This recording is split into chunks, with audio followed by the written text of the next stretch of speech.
Един нормален ден на тротинеткаджия.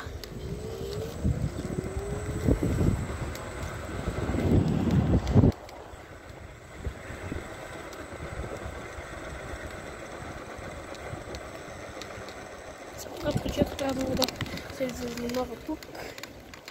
Понеже тук става с много страшни фалове. Тротинеткаджията, аз съм тротинеткаджията. Ето почувам. Както може сами да видите, съсипаме се.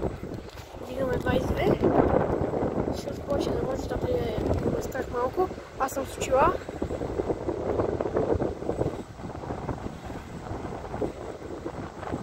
Трябва една изоставена сграда.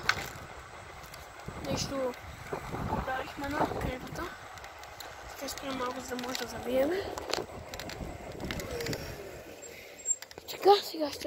Сега ще спра малко, малко ще побутаме, за да може да... Точно малко ще затворим екрана, за да може да покажа, за да може да откъм да. Така.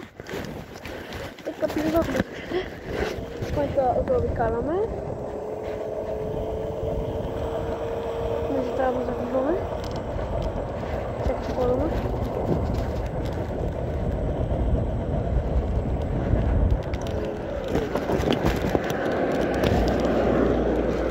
Чуваме, че може да се... Сега вече може да се включим татовете.